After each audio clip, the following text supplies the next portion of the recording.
ఓం సదాశివసమారంభాం వ్యాసశంకరమధ్యమాం అస్మదాచార్యపర్యంతాం వందే గురుపరంపరాం. జ్యోతిష్శాస్త్రాన్ని భావితరాల వారికి ప్రసాదించిన ఋషుల యొక్క పాదపద్మాలకి నమస్కారం చేసుకుంటూ, అలాగే నాకు ఈ జ్యోతిష విద్యను నేర్పిన గురువర్యులు జ్యోతిష బ్రహ్మ కీర్తిశేషులు శ్రీ ఈరంకి సూర్యనారాయణమూర్తి గారు, సూర్యశ్రీ దైవజ్ఞ గారి యొక్క పాదపద్మాలకి నమస్కారం చేసుకుంటూ, ఓం శ్రీ మహాగణాధిపతి నమః, శ్రీ గురుభ్యో నమః, హరి ఓం.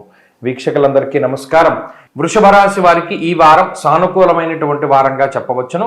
గత వారంతో పోల్చుకుంటే బుధుడు లాభస్థానము నుండి 12వ స్థానంలోకి మారినప్పటికీ కూడా చాలా ఎక్కువ సంఖ్యలో గ్రహాలు యోగిస్తూ ఉండడం వల్ల ఈ వారంలో కూడా 5 గ్రహాల తాలూకు అనుకూలతలు వృషభ రాశి వారికి ఉన్నాయి.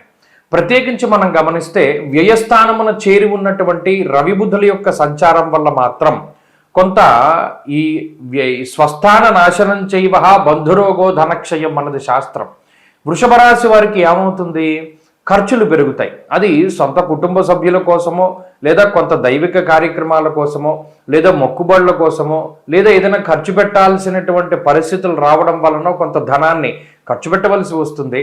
అయితే ఆ ఖర్చుకు మాత్రం వీరేమి ఇబ్బంది పడరు. ఇది అనుకున్నదే కదా, లేదా ఇది ఎప్పుడో పెట్టవలసిందే కదా, లేదా ఇది మనపై ఉన్నటువంటి బాధ్యత కదా అనేటువంటి ఆలోచనతోటి ఈ రాశి వారు ఉంటారు తప్పితే ఈ రవి బుధుల వ్యయంలో ఉండి చేసేటువంటి ఖర్చు వల్ల మాత్రం భయపడరు. కానీ ఆ ఖర్చు మాత్రం ఉంటుంది, అది దృష్టిలో పెట్టుకోవాలి. అలాగే లాభస్థానమున ఉండేటువంటి శనికుజుల యొక్క సంచారము ఒక రకమైనటువంటి ధీమాకి కారణమవుతుంది.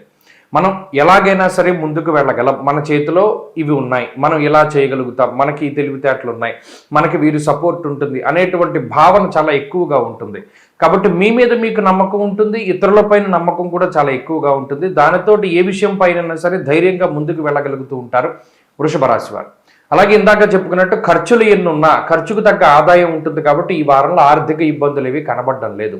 జన్మ రాశి యందు మీ రాశ్యాధిపతి శుక్రుని యొక్క సంచారం వల్ల శారీరక సౌఖ్యం ఉంటుంది. అంటే పెద్ద కష్టపడవలసినటువంటి పరిస్థితులు ఉండవు. ఈ విషయంలోనైనా సరే చాలా తేలిగ్గా ప్రతిదాన్ని కూడా మీరు పొందగలుగుతారు. ఏదో పెద్ద ఇదేదో మనకి భారం పడుతుంది, లేదా మనం వీరితో మాట్లాడడం కష్టంగా ఉంటుంది అనుకున్నటువంటి సందర్భాల్లో కూడా చాలా ఈజీగానే ప్రతి పని కూడా పూర్తి అవుతూ ఉండడాన్ని వృషభ రాశి వారు చూడొచ్చు. అలాగే ఏదైనా ఇంటర్వ్యూకి వెళ్తే ఇది ఏమైనా కష్టసాధ్యంగా మారుతుందేమో అని అనుకున్నటువంటి సందర్భంలో అది చాలా తేలిగ్గా పూర్తి అవడము, అనుకున్న దానికన్నా త్వరగా ప్రతిఫలం రావడము, ఫలితం రావడము, ఇటువంటివన్నీ కనబడతాయి. కాబట్టి వృషభ రాశి వారికి ఈ వారం సానుకూలమైనటువంటి ఫలితాలే ఉన్నాయి. వీరు మరిన్ని అనుకూలమైనటువంటి ఫలితాలను సాధించడానికై విష్ణు సహస్రనామ స్తోత్రాన్ని కానీ సుదర్శన మంత్రాన్ని కానీ పారాయణ చేస్తూ ఉండడం చెప్పదగినటువంటి సూచన. ఈ వారంలో కలిసి వచ్చేటువంటి రోజు మంగళవారంగా చెప్పవచ్చును. అదృష్ట సంఖ్య 2, అదృష్ట వర్ణము లేత ఎరుపు రంగు. తదుపరి మిథున రాశి.